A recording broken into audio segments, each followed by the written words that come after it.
Kenalin ya, ini nasi ulam dari Semarang, Jawa Tengah. Uniknya, warna biru dari nasi ulam ini karena ada tambahan bunga telang, fams. Itu loh, sejenis tanaman hias yang banyak tumbuh di pekarangan rumah. Nasi ulam ini mirip dengan nasi kuning. Terdapat 15 jenis lauk pauk. Beh, makan besar nih. Gak heran kalau nasi ulam ini biasa dikonsumsi secara bersama-sama. Bahkan nasi ulam juga cocok disajikan dalam acara kenduri atau perayaan ulang tahun. Jangan sepelekan manfaat bunga telang ya. Ternyata bunga telang ini berkhasiat untuk kesehatan tuh. Mulai dari mengobati gangguan penglihatan, menghilangkan racun di saluran pencernaan, sampai mengobati infeksi saluran pernafasan, baik hidung dan tenggorokan. Setelah dipetik, bunga telang harus dijemur di bawah sinar matahari sampai kering. Kemudian bunga telang kering direndam dalam air bersih hingga warnanya berubah menjadi biru. Lalu campur dalam nasi yang tanak. Nantinya nasi bisa berubah warna deh. Sambil nunggu nasi matang, siapkan aneka lauknya. Misalnya sayuran yang mudah diserap tubuh. Ada juga nih protein dari ayam rempah, telur orak-arik, dan sate ayam lilit. Mantap ya. Bukan masyarakat plus 62 namanya kalau nggak ada sambal matah dan sambal goreng ati. Istimewa ya. Agar terlihat lebih tradisional, nasi ulam disajikan dengan nampan. Oh iya, bunga telang juga punya manfaat untuk meningkatkan kekebalan dan imun tubuh loh. Jadinya kita nggak mudah terserang virus dan bakteri deh. Pastikan nasi ulam dan aneka lauknya disusun dengan rapi ya, supaya bisa membangkitkan selera makan. Tuh, cantik ya. Eits, nggak bisa langsung dimakan nih. Nasi ulam harus dicampur dengan lauk pauknya. Cara makan seperti ini biasa disebut dengan gambrengan. Cara makan begini biasa dilakukan oleh anak pesantren. Kalau udah rata, tinggal ambil nasi dengan piring masing-masing. Katanya sih cara makan seperti ini memiliki filosofi, yakni perbedaan dan keberagaman yang disatukan untuk menghasilkan kekuatan, energi, dan rasa baru. Wah, seru banget, fams!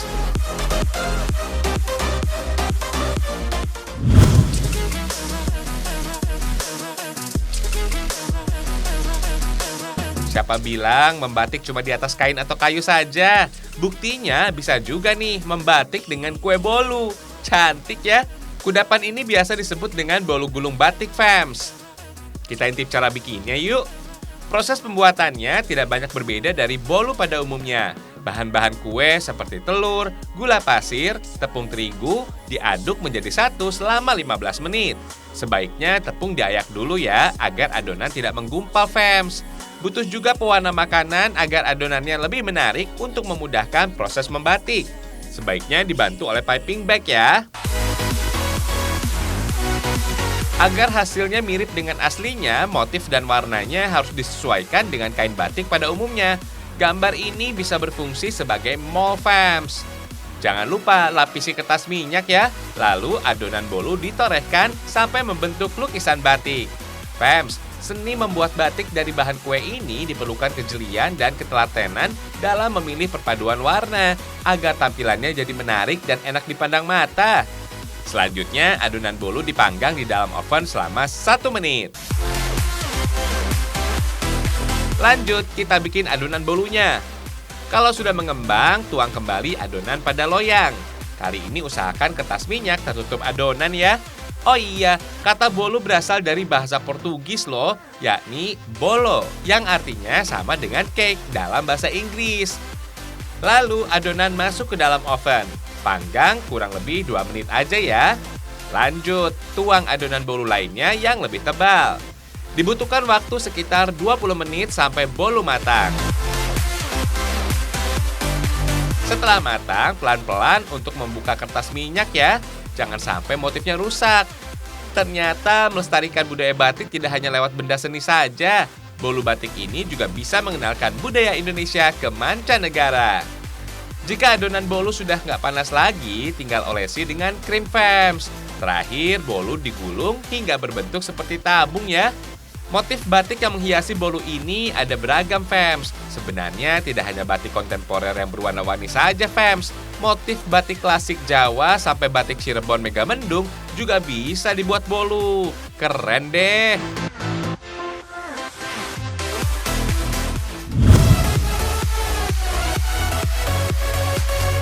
Berbeda dengan putu yang ada di Pulau Jawa yang identik dengan bunyinya, putu dari Kecamatan Lengayang, Kabupaten Pesisir Selatan menggunakan tabung yang besar banget.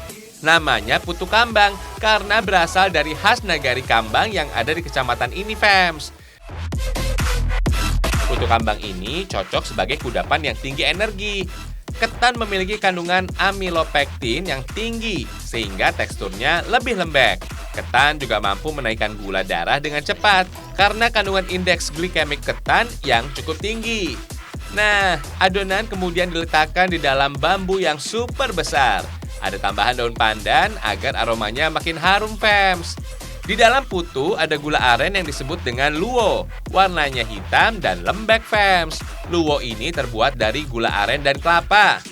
Cara pembuatan putu kambang ini menjadi warisan turun-temurun keluarga di daerah Lengayang saja, Fems. Kuliner ini udah ada sejak zaman kolonial Belanda. Makin kesini, keberadaan kue putu terbatas karena pembuatnya hanya tinggal 1 hingga 5 orang saja. Adonan kemudian diletakkan dalam wadah panci yang berisi batang pisang yang sudah membusuk. Nah, ini nih yang jadi bagian paling menegangkan, melepaskan putu kambang dari bambunya. Karena ukuran bambu yang panjang sangat rentan patah di bagian tengah. Dengan sekali hentak, harusnya sih tetap utuh sampai ke wadah saji. Hehehe, kalau masih amatiran seperti ini bisa terbelah menjadi 4 bagian, Fems. Makanya harus teliti dan sabar ya. Karena tekstur adonan yang super lembut membuat putu kambang mudah hancur.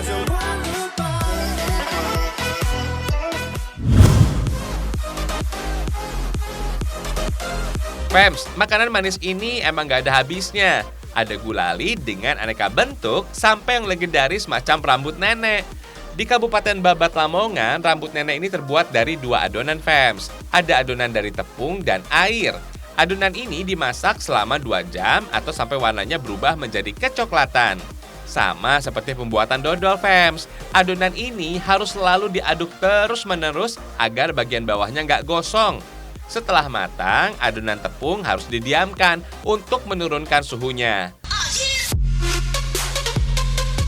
Adonan kedua buat adonan gula, Fems. Bahannya dari gula pasir dan air. Cara masaknya sedikit berbeda dengan adonan tepung tadi.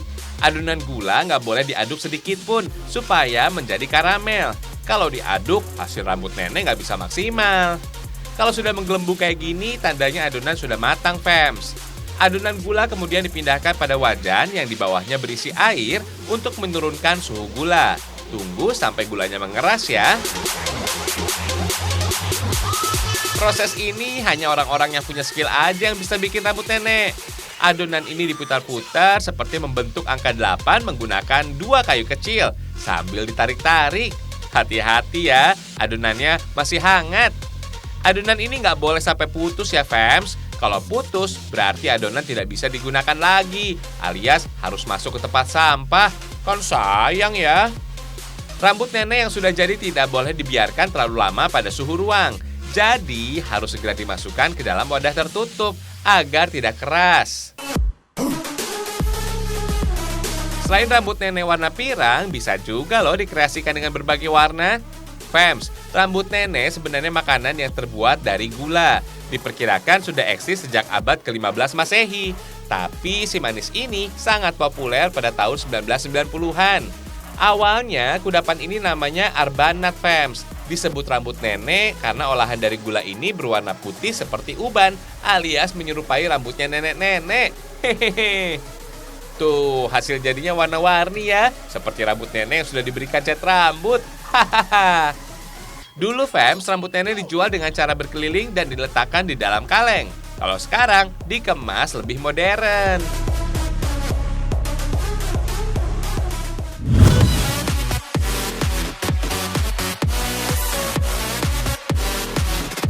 Belum kenyang juga? Nikmati nih, momoh, sajian khas Kendal. Biasanya momoh dibuat dari jeroan sapi, Fems. Rasanya enak pol. Bagi sebagian orang, jeroan sapi menjadi kuliner yang dihindari, soalnya mengandung kolesterol yang tinggi. Buat masyarakat Kaliwungu, Kendal, Jawa Tengah, jeroan sapi justru diolah menjadi makanan penambah stamina. Tambahan bumbu rempah dipercaya bisa mengurangi kadar kolesterol pada jeroan sapi tuh. Oh iya Fems, momo sebenarnya kuliner yang sudah ada sejak zaman Belanda. Kuliner khas Kendal ini muncul karena jeroan sapi tidak banyak dimanfaatkan. Lama-kelamaan terciptalah momo yang menjadi santapan yang mantap betul. Fems, proses pembuatan momo membutuhkan waktu cukup lama. Jeroan bisa dimasak sekitar 1-2 hari. Tujuannya sih untuk menghasilkan jeroan yang benar-benar lembut. Campuran gula, ketumbar halus, dan daun salam untuk menghilangkan bau amis yang menjadi ciri khas jeroan. Sebenarnya sih jeroan ini bisa langsung disantap, Fems. Tapi menyantap momo kurang sedap tanpa ada cita rasa asam-asam khas Kendal. Fems, momo dalam bahasa Jawa artinya empuk. Soalnya proses memasaknya membutuhkan waktu yang lama. Proses perebusannya nggak hanya 1 atau 2 kali saja. Jeroan yang sudah bercampur bumbu ini harus direbus lagi sampai bumbunya meresap ke dalam. Bukan cuma enak aja tuh Fems, rasa asam pada momo dipercaya bisa menghilangkan masuk angin serta meningkatkan nafsu makan loh. Meskipun bikin lahap, jangan menyantap jeroan secara berlebihan ya. Apalagi buat kalian yang memiliki masalah kolesterol. Wah, bisa bahaya tuh.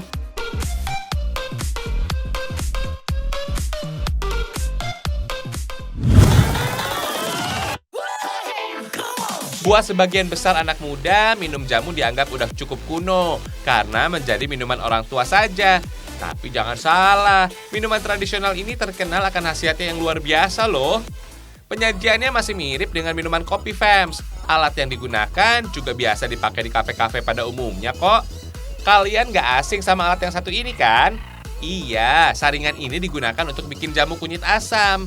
Jamu ini dibuat dari kunyit Wonogiri dan asam dari Solo dan Flores.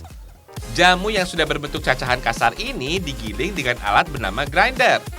Alat ini juga biasa digunakan untuk menggiling biji kopi loh. Jamu saringnya harus diseduh dengan teknik saring menggunakan alat V60. Air hangatnya juga dituang ke dalam corong yang sudah dikasih kertas filter. Teknik seduh ini bisa menghasilkan aroma yang lebih kuat dan konsentrasi jamu yang lebih bening. Ampasnya sudah tidak ada lagi tuh. Kalau jamu disajikan dalam batok atau gelas sederhana, di sini beda. Jamu disajikan dalam tabung biar lebih kekinian. Hehehe. Kalian juga kenal sama alat ini dong? Iya, alat ini dipakai untuk bikin jamu tubruk dari beras kencur Fems. Kedua bahan ini harus dihaluskan dengan grinder seperti tadi Fems. Kalau sudah halus, masuk ke dalam gelas French press. Secara perlahan, air hangat bisa dituang ke dalam gelas sampai jamunya larut.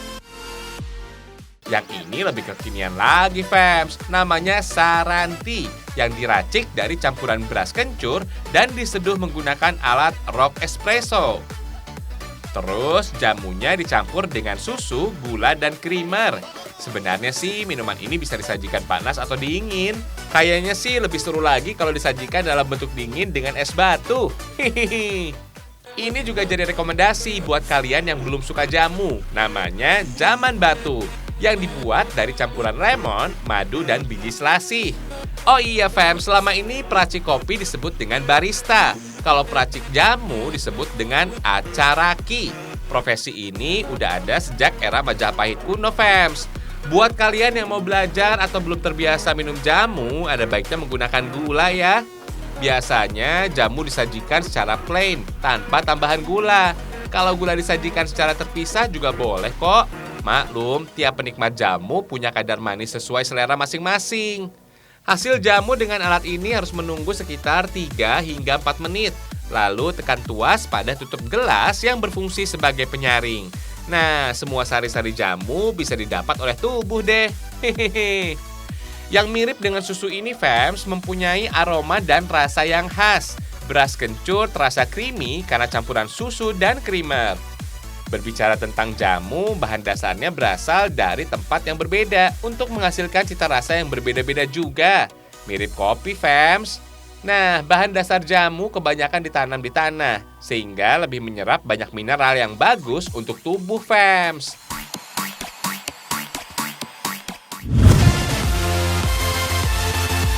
Cakep ya, Fams? Siapa sangka kalau berbagai hiasan rumah ini terbuat dari limbah, yaitu ranting dan akar kayu.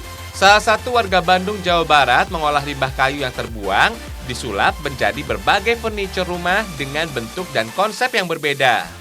Mulai dari bunga hias, pajangan, hiasan dinding, dan lainnya. Selain ranting dan akar kayu, botol bekas yang sudah dibersihkan kemudian dihiasi dengan karung goni. Proses ini supaya tampilan botol lebih menarik dan klasik. Untuk membuat botol semakin manis, bisa tambahkan lilitan tali rami pada beberapa sudut botol. Botol yang sudah dihias kemudian ditambah dengan sejumlah ranting kayu. Ranting harus ditata yang rapi dan semenarik mungkin ya. Fams, nggak ada pola khusus dalam membuat kerajinan ini. Hanya imajinasi yang tinggi yang jadi unsur utama dalam menghasilkan tiap kreasi. Contohnya dalam penambahan warna. Seperti dari bunga sintetis, supaya kerajinan semakin hidup. Oh iya, harga yang dipatok dalam tiap kerajinan limbah kayu ini cukup variatif, Fams. Mulai dari Rp20.000 hingga Rp100.000. Keren banget ya, Fams. Limbah yang tadinya hanya terbuang bisa menjadi kerajinan dengan ekonomi yang tinggi. Peminatnya pun bukan kaleng-kaleng. Selain Jawa Barat, kerajinan ini juga sudah sampai ke Pulau Sumatera dan Kalimantan loh.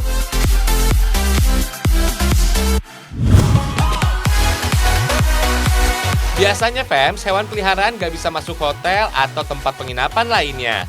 Berbeda dengan tempat satu ini, yang mengkhususkan hewan bisa menempati hotel berbintang. Hotel khusus anjing ini berada di kawasan Setiabudi, Kota Bandung, Jawa Barat. Selain kandang pribadi, pembagian ruangan jadi perhatian hotel yang sudah beroperasi sejak tahun 2012. Setiap ruangan biasanya dihuni oleh hewan berjenis dan karakter yang sama. Hehehe, biar nggak berantem, Fams. Sama seperti pengunjung hotel berbintang pada umumnya, ada fasilitas berupa kolam renang loh. Sebelum masuk area ini, anjing harus dipastikan sudah disuntik vaksin supaya tidak menulari penyakit kulit. Kan serem kalau ada anjing lain yang akan tertular. Kalau aman, langsung let's go. Mereka bisa bermain sesuka hati. Sebenarnya, taman ini terbagi menjadi 4 titik. Mulai dari anjing kecil seperti mini pom, anjing dengan ukuran sedang, sampai anjing ukuran besar. Biasanya anjing kalau udah main suka nggak inget body, takutnya yang gede nyeruduk yang kecil, bisa celaka deh.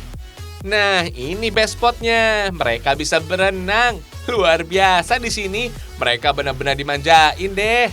Pagi hari jadi waktu terbaik untuk mereka bisa berenang, Fams. Selain menyegarkan diri, ternyata berenang jadi salah satu cara yang ampuh untuk meningkatkan stamina tubuh anjing. Berenang selama 5 menit setara dengan berlari sejauh 8 km loh. Di area lebih dari 3.000 meter persegi inilah, anjing bisa menikmati waktu bermain sambil menguji ketangkasan. Gak hanya anjing jenis herder aja, Fams, tapi anjing kecil dengan karakter lincah seperti ini bisa menyelesaikan tiap permainannya tuh. Mulai dari main tunnel alias terowongan sampai tiang beralur zigzag. Keren deh.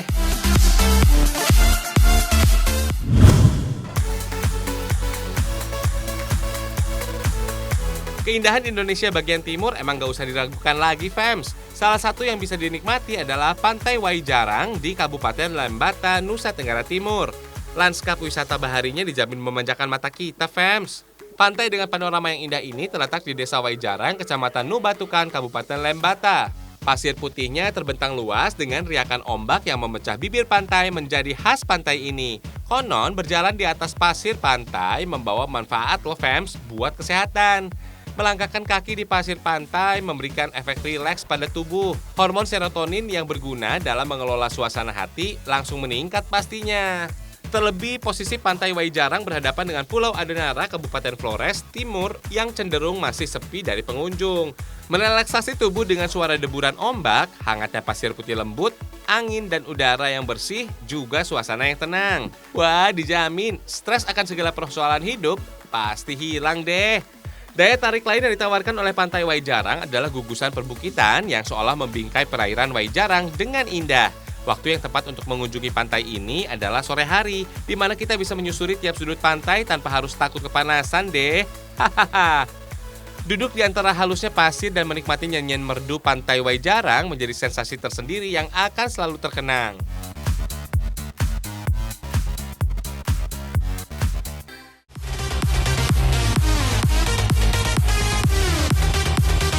Gak kerasa sudah 30 menit aja nih kita menyajikan informasi unik, keren, dan menginspirasi. Besok juga masih ada yang keren-keren loh. Ragam Indonesia, satu Indonesianya, berjuta kekayaannya. Sampai jumpa!